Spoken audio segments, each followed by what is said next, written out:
Here at home, we're going to have to bundle up.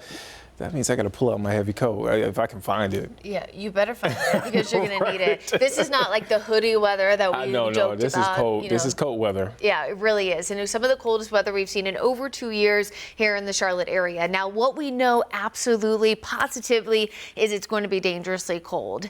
Areas even in Charlotte will see wind chills in the single digits by the middle part of next week. In the mountains, their actual lows will be in the single digits, which means more temperatures feeling like below 0 degrees Fahrenheit there. So now is the time, folks, to really try to take those steps to winterize your home. Make sure your heaters are in working order. Try to take those precautions to make sure your pipes don't freeze over. We could have 75 to 85 hours straight of temperatures below freezing, which is certainly enough to do both of those two things. Make sure you're dressing in layers, bringing the pets inside, checking on the elderly, neighbors, small children who are incredibly susceptible, even more so than an adult. And of course, while our winter weather chances have been trending downward, please make sure you're staying weather aware for updates. Just to give you some perspective here, we're in the mid 40s right now. We're expected to dip to the upper 30s tonight. It actually breaks our streak of 16 mornings in a row of 32 degrees or lower. Now we're actually getting a little bit warmer Sunday, thanks to clouds and a next chance for rain.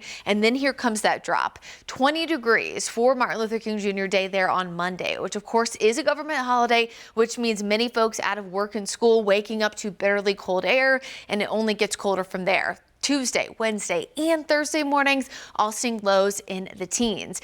Big stretch, of course, of teens. We have not seen this since December 2022. Now, the reason why, of course, is a really strong dip in the jet stream. We've talked about this for days now. You've probably seen some chatter about this. This is part of the polar jet stream. It is called the polar vortex. It is nothing we have not seen before. It is not a new term. It is essentially a piece of the polar jet stream that dips a little bit further south because it gets a little bit weaker, so that cold air is allowed to plunge. When this happens further south and it interacts with the subtropical jet stream, which is what causes our storm tracks, you can sometimes get that perfect setup with moisture and cold air in order to see some kind of winter precipitation in the Carolinas.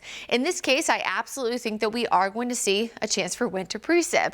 It just unfortunately looks like it's going to be more like track 1, which is most of the activity further south. Track 2, you can see can trend a little bit closer to the Charlotte area, and track 3 as well. So there's still 3 possibilities. It's just looking more and more like track 1, which puts most of the precipitation south of us is more likely.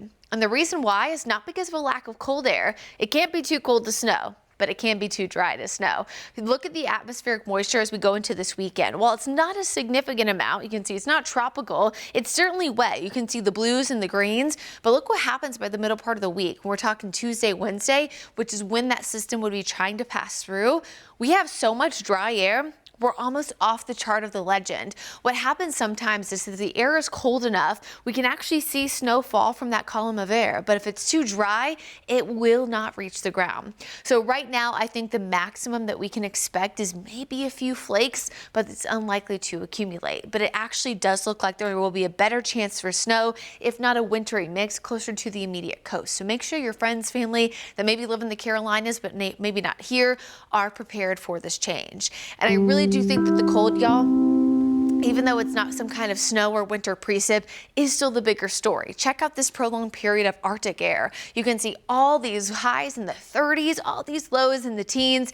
Thankfully, as we look at the long-term forecast, Nate, there are some trends back to normal, with highs eventually returning to the 50s, lows in the 30s by the end of that 10-day forecast. All right. Thank you, Brittany.